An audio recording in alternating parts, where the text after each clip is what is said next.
안녕하세요. 좋은 생각 황병준입니다. 전기자전거 출퇴근. 퇴근하는 건 어두워서 안 찍고 출근하는 것만 4월 15일 시작합니다. 꽂혔던 것도 싹 없어지고 봄으로 이제 여름으로 갑니다. 자, 출근합니다.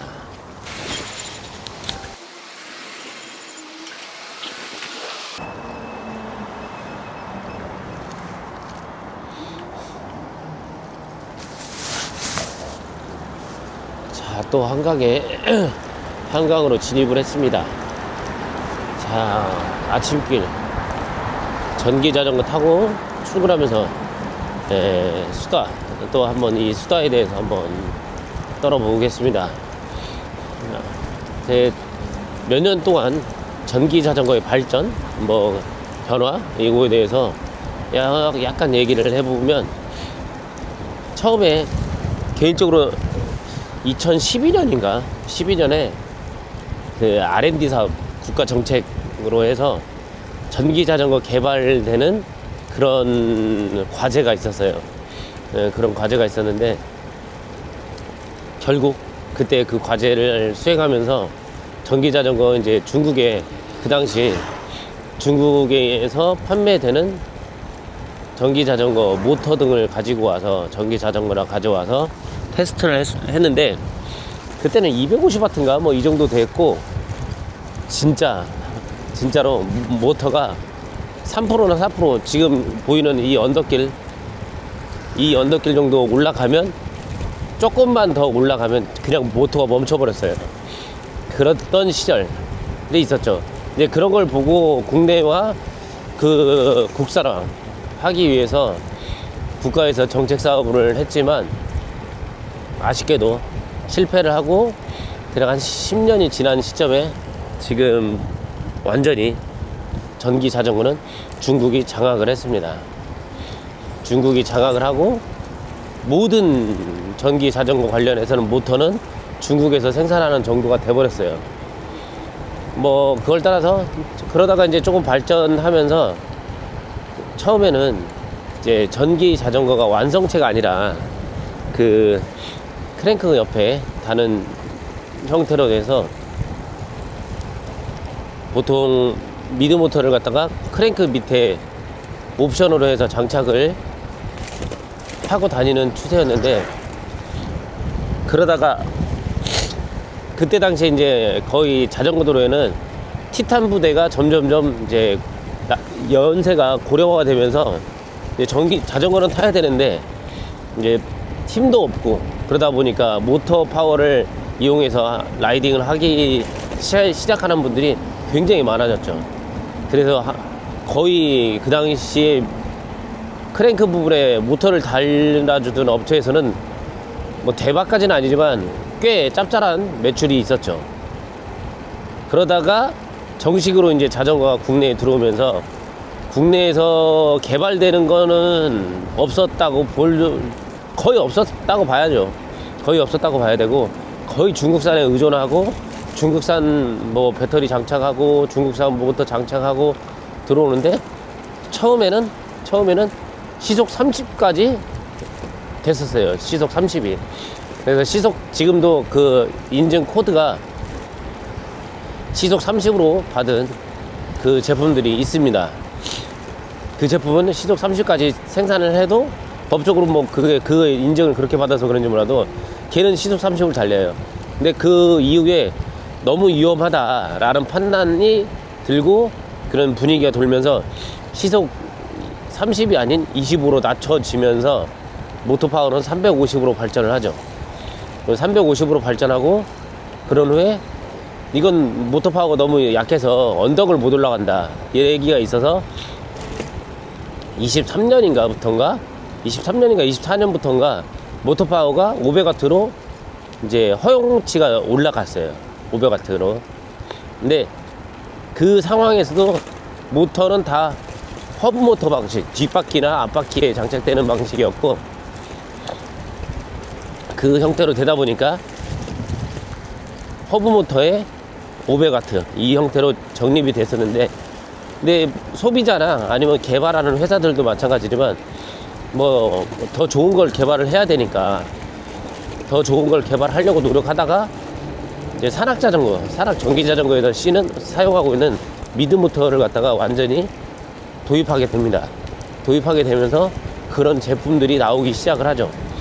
그런 것들이 이제 그 커넥티드의 듄드라이브나 아니면 그 모토벨로에도 미드 모터가 있고, 그 다음에 퀄리도 미드 모터가 있고, 그래서 가격이 굉장히 500만원 넘어가던 그런 제품들을 그 생활형 전기 자전거에 도입을 하게 되는데, 제가 볼 때는 아직까지도 미드 모터가 장착된 게 퀄리가 지금 가격이 올라서 210만원 정도 되고, 그리고 저 듄드라이브가 대략 250만원대 이렇게 형성이 되어 있는데, 그게 점차 이제 가격이 낮아지면서 성능이 좋아지고 있는데, 허브 모터 같은 경우도 영상이나 이런 걸 많이 보시면 알겠지만 전기자전거 공급을 지시하는 방식이 파스 페달링을 돌려서 크랭크를 돌려서 회전 스피드에 맞춰서 전기가 공급을 지시하는 방법하고,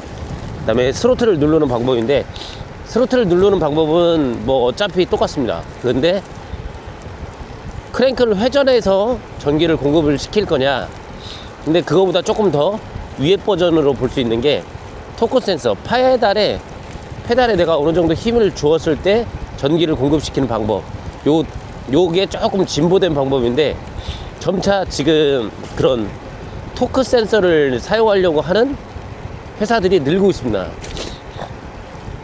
제가 봐도 발전을 하기 위해서 그렇지, 그러려면 발전을 위해서는 반드시 그런 토크 센서 방식으로 바뀔 거라고 생각이 됩니다.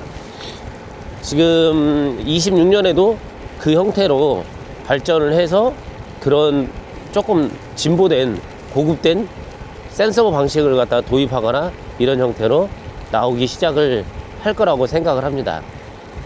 이게 지금 이제 전반적인 전기 자전거의 그 흐름, 개발되고 있는 그런 이야기고, 이제 배터리의 모형도 지금 점차 이제 변화가 되고 있죠. 배터리의 모형이 처음에는 한마디로 이 배터리가 18650처럼 이제 건전지처럼 원형 형태로 되어 있다 보니까 그 원형 형태를 유지하기 위해서 그걸 그대로 사용하기 위해서 걔를 배터리 팩을 만들 때도 원형으로 만들어서, 초기에는 C포스트에 들어가는 배터리가 많았었는데 C포스트에 배터리가 들어가거나 아니면 프레임 내부에 들어가는 그 배터리 팩 형태가 많았는데, 그거에 대한 고객들의 사용자에 대한 불평이 많다 보니까, 너무 불편하다라는 얘기가 많다 보니까 지금은 거의 다 분리하기 쉽게 도시락 형태인 KTX 배터리 형태로 바뀌었습니다. 그렇게 바뀌면서 프레임 구조도 많이 바뀌고, 프레임 구조가 바뀌면서 더욱더 안정적이고 조금 더 타고 내리기 편한 시스템으로 뭐 스완 타입, 스텝스루 방식으로 많이 바뀌어서 지금은 오히려 더 편안하게 타고 다닐 수 있는 제품들이 점점 많아지고 그런 제품들이 출시를 하고 있고, C포스트형 배터리가 장착되는 전기자전거는 약간의 사람들이 잘 안 찾는 그런 스타일로 되고 있습니다. 잘 안 찾는 것 같아요. 소비자분들이. 제가 봐도 타고 내리는 것도 불편하고 배터리 빼서 충전하는 게 조금 불편함이 있어서 그런지 몰라도 그걸 구매를 좀 안 하시는 경향이 있는 걸로 생각이 됩니다. 그렇게 변화는, 전기자전거는 변화가 되고 있고, 앞으로 토크 센서를 사용하는 전기자전거가 점차 많아질 거고, 토크 센서를 사용하면서 20A 배터리를 가지고 있는데 금액은 뭐 물가 상승을 고려하지 않는다면 대략 200만원 언더로 다 형성이 돼서 나올 거라고 생각이 됩니다. 또 이제 한강 자전거 도로는 거의 다 끝났으니까 여기서 또 끊고 장장 호수공원으로 가겠습니다. 와, 이렇게 무인 점포도 있어요. 여기 계좌 이체도 할 수도 있고 대박입니다. 장자 호수 생태공원 주변에 이제 밭이 있다 보니까 그 밭에서 따서 무인 점포로 운영을 하시는 경우도 종종 있는 것 같아요. 네. 여름철 되면 이거 괜찮은데 하는 게 있긴 있어요. 여기 보면 밭이나 이렇게 여기서 읽어서 네, 이렇게 이쪽에서 판매를 하는 거죠. 헬스장.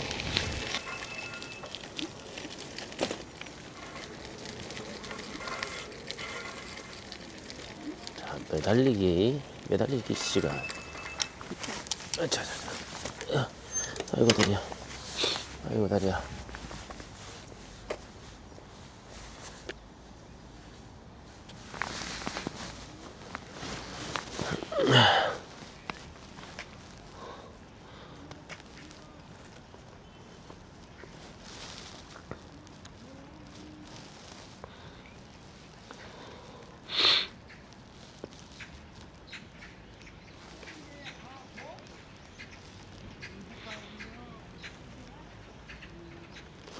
자, 이제 20초씩 버팁니다. 20초씩.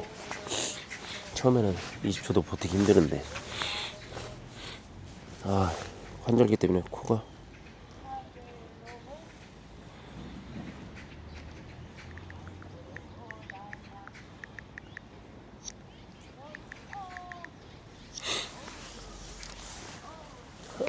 또 두 번.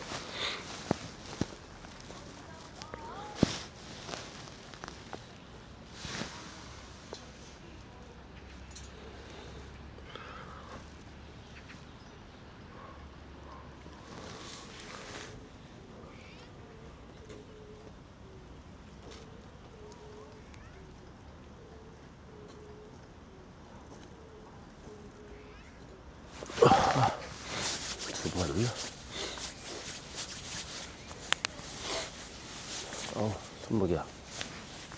참고로 턱걸이 한 개도 못 합니다. 그렇기 때문에 매달리기만 하는 거예요.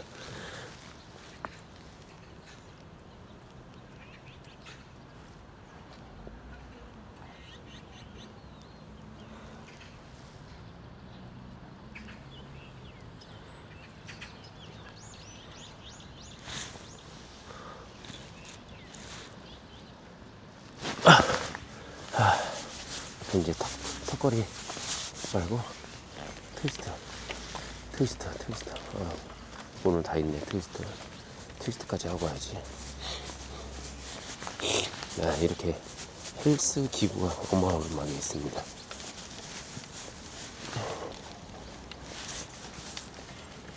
허리야.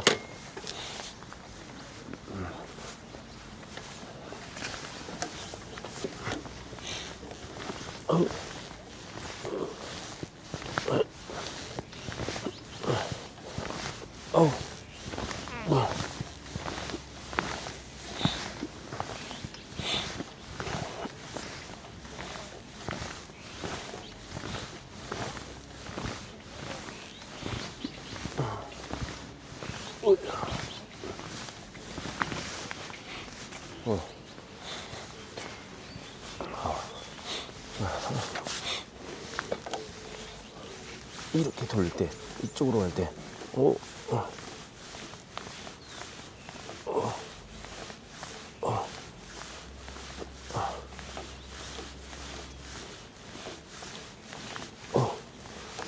돌 때 허리가 근육이 별로 안 좋아. 상태가 안 좋아.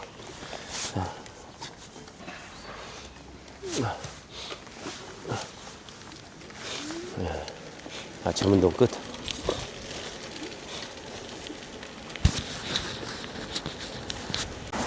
이 꽃 조성을 해놓은 이 장자 호수 생태공원, 꽃이 얘네들도 며칠 되니까 좀 시들시들해지는구나. 이렇게 예쁘게 꾸며져 있습니다. 라일락 향기가 그윽한 하루. 4월 15일 출근을 하는데, 엑스라이더가 벙커가 나와서 왔네. 왜 벙커가 났는지 모르겠지만, 저 무거운 거를 또 아침부터 들어서 수리를 해야 되겠습니다. 4월 15일 아침 시작합니다. 좋은 생각, 전기자전거입니다.